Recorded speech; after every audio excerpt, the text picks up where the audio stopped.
Ọ dị mana ụbọchị tata zoro m garuo na Coscharis Farms Limited bụ nke dị na Anako, Anyamelum Local Government na Anambra State, bụ ebe nwanne anyị nwoke Maazị Cosmas Maduka na-akpa ike dị egwu n'ụdị ịkọpụta rice n'ụdị gbanyo, maka na anyị mara na ugbu a na Anambra State na-amazi Ebonyi State aka n'ihu, Abakaliki kpọmkwem n'ebe gbasara ịkọ rice. Mana ihe anyị ji gaa ebe ahụ bụ ka anyị wee kpọrọ akọ na uche ndị be anyị, ọkachasị ndị ji ego doruo na ọkwanụ n'ọrụ ugbo ka eji zụọ ọtụtụ n'ime unu, n'uru na mgbe anyị ga-anaghachi azụ n'ọrụ ugbo, hapụ ndị a ji ọgụ na mma na-eme ikekọta orie n'ime obodo. Farm a na-ekwu okwu ya dịka ndị obodo gwara anyị dị 3,000 hectares of land. Coscharis na onwe kpọọ ya 7 mile by 7 mile, ụfọdụ tụgharịrị dịka 9 km by 9 km. Ya bụ ebe ruru ihe otu obodo ga-ebi n'ime ya. Oge azụkpata nnukwu nkụ, obere azụkpata obere nkụ, mana dịka anyị maara na ya bụ ihe abụghị tata ka o bidoro. O ruo na ọtụtụ afọ o jiri na-azụkọ ya bụ ana, rukwa ọtụtụ afọ uche ya dị n'ime ya, maka na anyị maara na ụzọ ọbụla, njem ọbụla ga-ewe 1,000 mile, ọ bụ otu nzọmụkwụ. Ya mere na o ruo na mgbe ị ga-azọpụ nke gị. Ọ bụrụ na ikiriche ihe vidiyo a ka nọrọ ebe ị nọ, mana na ọ gị wabji onwe gị, maka na anyị ga-egosi gị ọtụtụ ụzọ dị iche iche ị ga-eji wee zọpụ ya bụ ụkwụ. Nwa ka anyị ga-anọ n'ihu.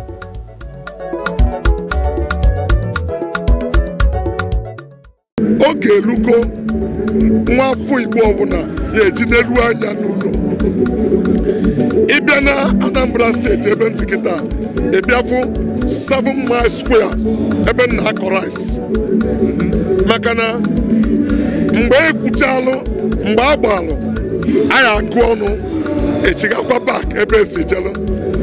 Nna m ochie sị na ọkụrụ opube ya egbute ya akwụ, anazela ede eri agwọrọ ya. Anyị nwe ebe anyị si jele eje n'onwelu onye kụrụ, ndị kụrụ opube ahụ nwee ndị gbarịa nri ka obere mpe. Ife anyị na-eme today na anyị na-eji capital anyị je na-develop other people community, hapụzie sọsọ our weak ones in the village. Mụnwa so n'otu onye na-asị na oge ruo na ka anyị echenji n'elu anya n'ụlọ. Ife agwara kịta ụlọ chenji ka a na-eme, ka anyị mekwuzie that chenji na ezigbote chenji ba anyị n'elu anya n'ụlọ, maka na ọ na anyị kreti ọrụ n'ụlọ, ohi akwụsị n'ụlọ, ama akwụsị n'ụlọ, ndị mmadụ kụrụ ya ụtụtụ na-enwe ife ha na-eme. All this nwatakịrị a na-agbapụ na-achọ ebe ọzọ, anyị na-edozi obosi ndị ọzọ. Oge ruo na ka nwa afọ Igbo ọbụla ya n'elu anya n'ụlọ, onwe ife o nwere ya wenata ya n'ụlọ, na-esi n'ụlọ adị mma wee dọrọpụ ezi. Ya bụ oge ruo na ndị Ugwumba wee pụta n'izitara gị ozi dị iche iche n'ụdị inyere gị aka mara etu ị ga-esi mee ma ịzụ ọkụkọ, ịzụ ehi, ịzụ ihe ọbụla a na-azụ azụ, ịkọ rice, ịkọ ihe ọbụla, na etu a ga-esikwa nyere ha aka inweta ana ma ọ bụrụ na ị nwe ha ana. Ya bụ gbado anya biko. Inside the ultra-modern rice mill built by Coscharis Farms in Ibariam, Anambra State. This is probably the most modern rice mill, probably the most modern in Nigeria. Everything here is automated, the entire milling process totally automated. You can see how complex this place is. This rice mill will soon be commissioned by His Excellency, the Governor of Anambra State. Everything is ready.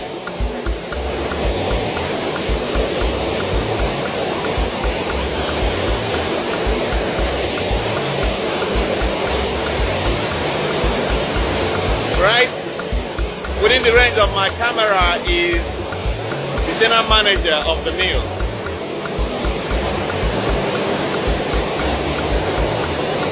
This is the one running this complex.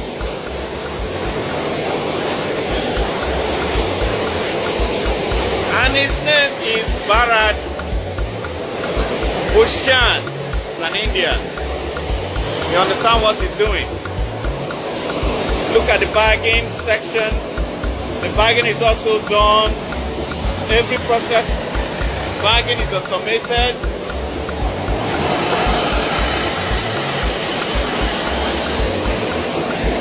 That's the young woman putting a seal on the bags. Again with a machine. Look at the rice bags ready for transportation to the points of distribution and sale. All these are going on in Anambra State. Under the watchful gaze of Governor Willie Obiano. Yeah. Anyị ekene gị nwanne anyị nwoke bụ onye sere ya bụ ihe osise ma kọwapụtakwa ihe nkọwapụta ya na-eso. Mana anyị chọrọ ịkpụrụ akọ na uche gị nakwa akọ na uche gọvanọ akpọkwu global na ụzọ eji aga na ya bụ Coscharis Farms na-arụbeghị arụ. Amara m na ọ bụ ndị Coscharis Farms ji aka ha na-arụ ụzọ dị ebe ahụ. Akụkọ kọrọ na enwe na nke ha megidere ka arụta okweghị ha wee batazie n'ebe nke anyị na ha ahụ ugbu a. Ya mere biko ka ọ ghara ịbụ ọ bụrụ na nwoke nụsị ọgụ nwaanyị nwere akụkọ mere na ọtụtụ mgbe ọ na-abụ ihe ụfọdụ mechie etu a enwere etu esi rụpụta ụfọdụ ọba uru ndị politicians ndị ọchịchị anyị eburu kamera gbaa ka egosi na ha na-arụ ọrụ.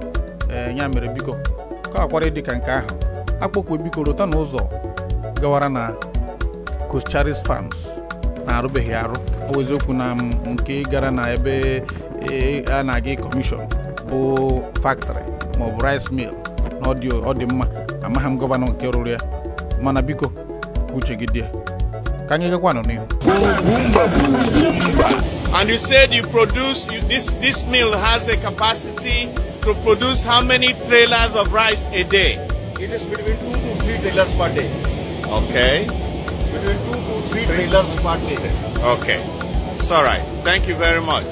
Onye ọcha cheka nyere gị aka ka ghara ịtabire. Ihe ọ na-ekwu bụ na kwa ụbọchị na ya bụ rice mill na ha ga-emepụtanwu trailer na-abụ ma ọ bụ ịtọ bụ rice juru n'ime ya bụ ihe abụghị obere ihe. Ọ wezekwu na anyị mara na Coscharis n'onwe na ebe ọ na-akọ rice abaka mana dịka anyị nụrụ o mekwana ka ndị mmadụ mara na ọ bụrụ na ịkọta rice na ebe ahụ na nso ebe ahụ ma ọ bụ n'ebe ọbụla ị nọ chọọ ka iresi ha ya bụ ka ha gụgharịa n'aka wee hazie ya bupụtakwa gị kọọ gị bụta na ha ga-azụ. Ya bụ na ọ tụpụrụ na bụ anyị ọ bụ nkịta ọkpụkpụ n'ezi sizie ka ahụrụ ọgụ anyị na ndị mmụọ. Ya mere biko ọ bụrụ na ịkọ rice dị gị mkpa ma ọ bụ ịkọ ihe ọbụla a na-akọ akọ ịkọ ihe ọbụla bụ ọrụ ugbo n'ala Igbo gbahugeba maka na oge ruo na mgbe onye ọbụla ga-atinye aka. Ọ bụrụ na anyị zụnie onwe anyị zụọ ndị agbata obi anyị nwe onye ga-emere anyị ya nga. Ihe anyị jikwa na-ewepụta ụfọdụ ihe bụ ka ọtụtụ ndị mmadụ mara na ya bụ ihe a na-achọ n'okenu na ọ dịzụ n'oke ana. Ọ bụrụ na ndị gbanitere isi ndị ji nke ha ndị pakịrị ọfụma ma ọ bụrụ ụmụazụ na-atinye aka n'ihe gbasara ịkọ ugbo ọ bụrụ na o ruo na mgbe onye ọbụla ga-atụghị ma ọ bụrụ na uche gị dị ya ka anyị gakwanụ n'ihu.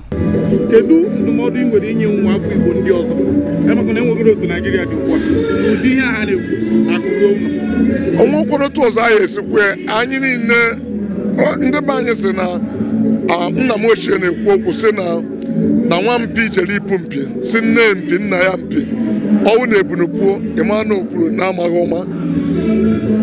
Anyị ma dịka ndị Igbo n'obodo anyị niile nọ n'ime akpọkọdolo a na-akpọ Naijiria ọtụtụ ndị afụghị anyị n'anya afụghị anyị n'anya ahụ na anyị na-eme ife ọjọọ nọ na anyị na-arụsi ọrụ ike. O nwere otu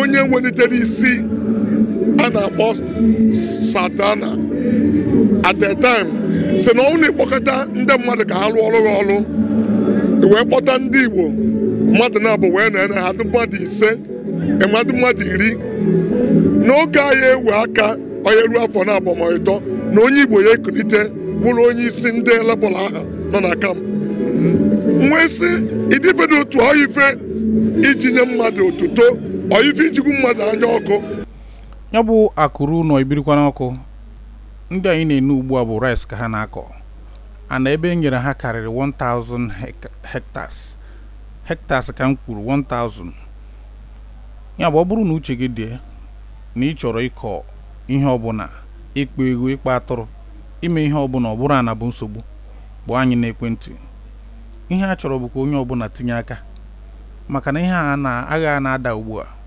bụ agha a na-ada ebu agụ aga ọ bụrụ na ndị a niile tọgbọrọ na nkịtị na anyị ji eme ihe ndị na-achọgharị ihe n'ime ya ma hụ ohere onye ọbụla chọrọ ana espesọrọ ya bụrụ bido na Benue gbadata na Uyo Rivers State anywhere chọrọ ana ebe aha up to Edo State ogbe ọbụla ị chọrọ ana ebe niile na mkpọrọ afọ bịa ka nye gị ana ị na-akọ ana aha all free ịbịa mụ na ya sign na agreement na ịma arụ ụlọ ebe ahụ mana ihe anapụ ha mkpọrọzi ejebe ikwu igwe ma ọ bụ ata ma onye ọbụla bụ onye isi ya go na ha sign kwa agreement na nya ịgba ide akwụkwọ ịgba ndụ na ihe ha anara ha na ha anaghị enye ụmụ ha 20% or 25%.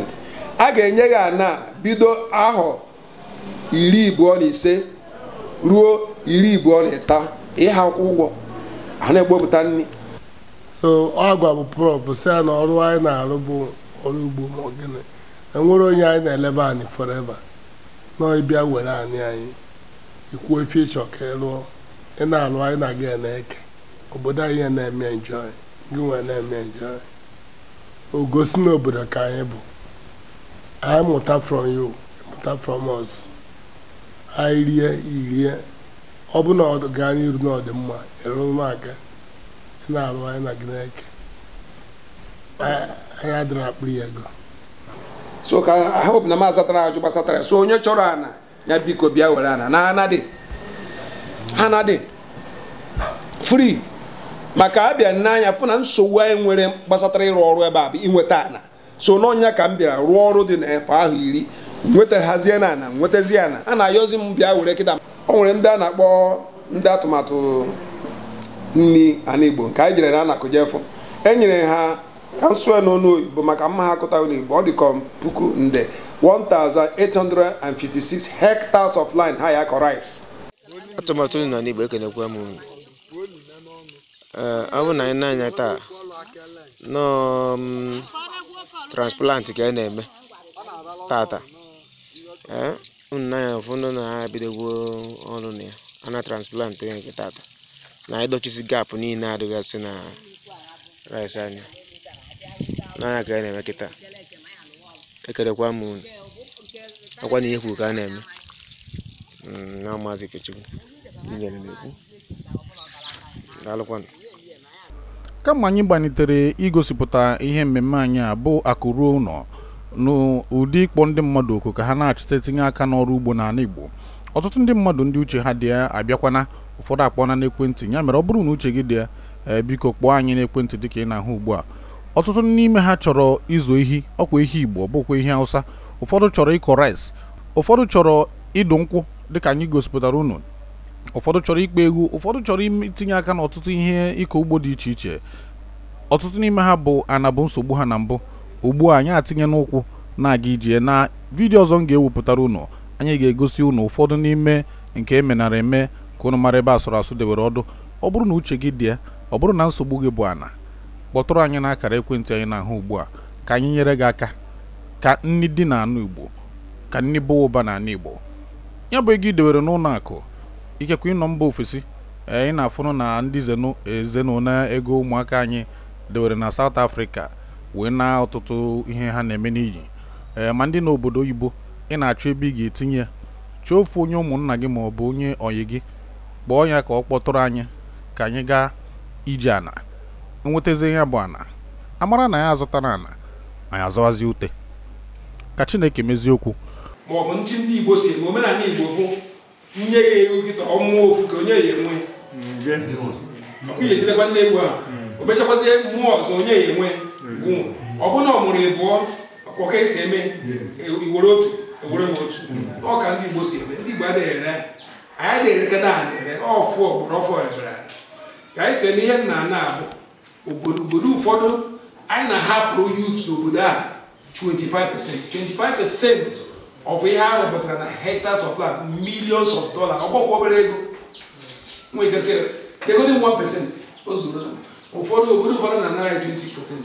Achọ ka ịkọwakwa ọfụma ka ụnụ ghọta ya obodo ọbụla m jere nata a na-enye ndị a na-akọ rice ọkwụnụ nyere na nakwa mụrụ na sign agreement mkpọrọ ha bịa ebe a kwa egbuo ehi ebe a ewurekwa ma na-eme gịnị nyekwa fere iro etu aka nsi eme ebe niile so n'ọnya bụ ya nso oro na mgbe onye ọbụla ga-aza afa nne ya aha nke m bụ Mike Onovo afa m bụ Cosmas mmadụ abụchukwu Maduka mụ onye isi na ebe a na-azụ afịa a na-akpọ Coscharis group of companies.